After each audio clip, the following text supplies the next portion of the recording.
It is a privilege to welcome Chris Gilbert, Assistant Commissioner, Southern Metro Region, respected MPs, community leaders, Rabbonim, police members, CSG, and so many guests here today.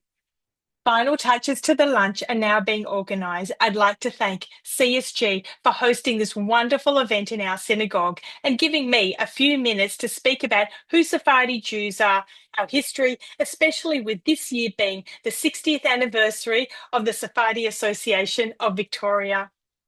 I am the president of this beautiful synagogue, Sassoon Yehuda Sephardi Synagogue. But what is Sephardi? Aren't all Jews just Jewish? Yes, we are. We are the same, but we're also all different. Our Sephardi community represents the Jews who stem from the Middle East, Africa, India, and Asia. Despite many of us coming from different countries with different customs, different tunes and practices, we've all come here together, here in this centre, as a cohesive, warm, and welcoming community. The customs of this synagogue are Sephardi, but we welcome all Jews, irrespective of their background and heritage. We are a minority within a minority, and I'm often asked, how many Sephardim are there in Australia? I'm unsure, but using the recent reporting completed on the American Sephardi community, I would guesstimate that we are no more than 10% of the Jewish population.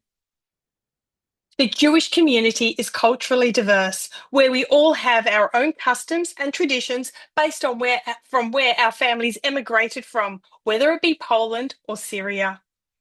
Here, it's a little different to what you may have seen in other synagogues or on TV shows or movies. Although, if you have watched The Beauty Queen of Jerusalem on Netflix, you would have seen the stark differences between the Sephardi and Ashkenazi families. We are a modern Orthodox community, which means the men sit down here, the women sit up here. The bima, which is currently over here, is normally here, and the men are seated around it. Our rabbi leads the services, but we don't have a chazan or a cantor to sing. We do not have a choir because we are the choir. We all sing, we all participate in the services. Our tunes are different from the Ashkenazi, and we pride ourselves on parents and elders teaching our children the tunes so they can be passed on from generation to generation. Here, we do not serve herring, gefilte fish, cholent, or kugel. Rather, we enjoy foods like hummus, tahina, pita, spiced chicken, chamin, yellow rice, beef koftas, and curries. Everything is cooked with lots of spices, including turmeric, cumin, za'atar, coriander, chili, and cinnamon. For dessert, we serve shortbreads filled with dates. We graze on dried fruit and nuts, and we love the Middle Eastern desserts like semolina cake, basbousa, baklava, which are all scented with either rose water or orange blossom water. And when we serve the sweets, we artfully arrange them on a pretty plate and decorate them with dried rose petals or nuts.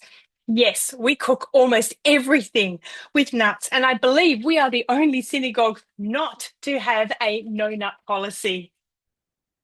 We don't speak Yiddish, but rather you'll hear conversations starting in French, finishing in English, and lots of Hebrew, and also a smattering of Arabic cursing. We're loud, we're passionate, we're fiercely proud of our heritage.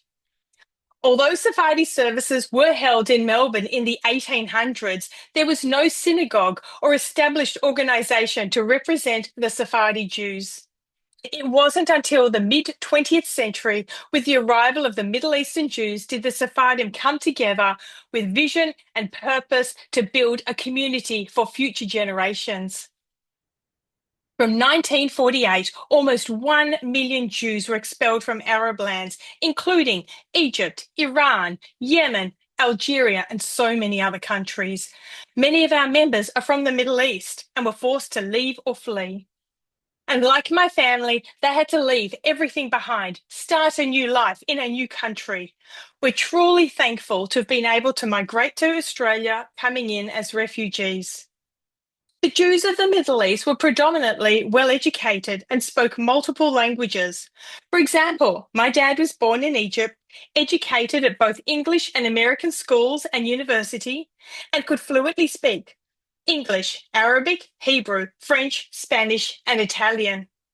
The majority of the Jews expelled from Arab lands went to Israel. Some went to the UK, France, and America. But some came to Australia, settling in Sydney, Melbourne, or Adelaide, and then they began to assimilate into Australian society. However, those Sephardi Jews, including my family, struggled to fit into the Jewish community, which was predominantly Ashkenazi, both here and in Sydney.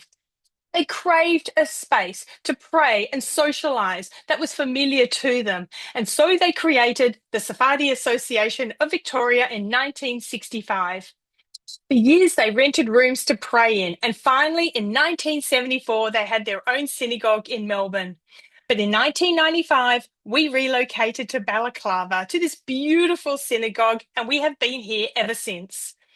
I think the synagogue's founders will be delighted to know that in our 60th year, we're still praying with our distinct tunes, having lunches with our foods, and still hosting events that honours our traditions.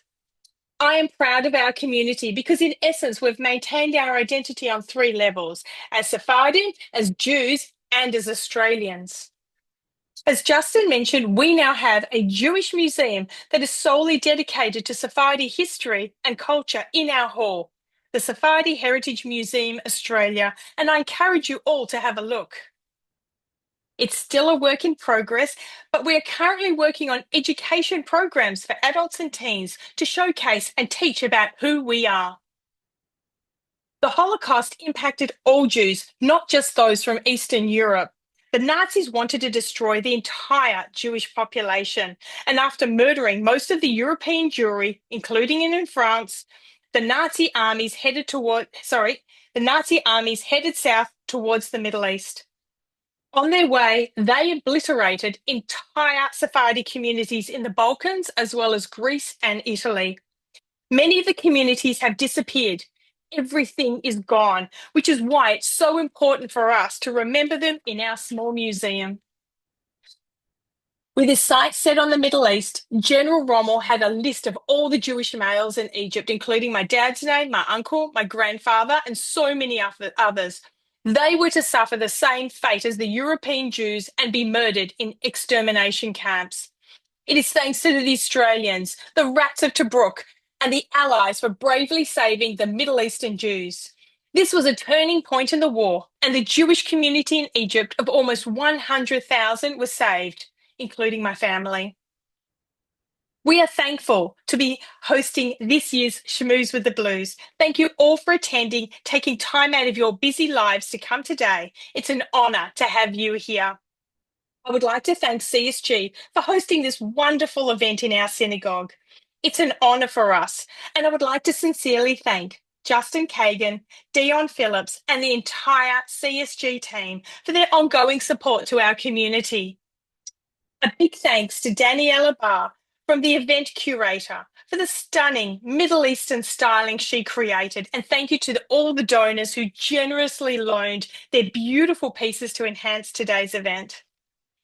I would also like to take this opportunity to thank Victoria Police for the tireless work you do in keeping us and the entire Jewish community safe. We are truly thankful. We will now be serving lunch in the hall. We've put a lot of thought into the menu, and we hope you enjoy the lunch, which includes foods that honours our heritage. If you have any questions about Sephardi jewellery or items in the museum, please come and chat with me. Thank you.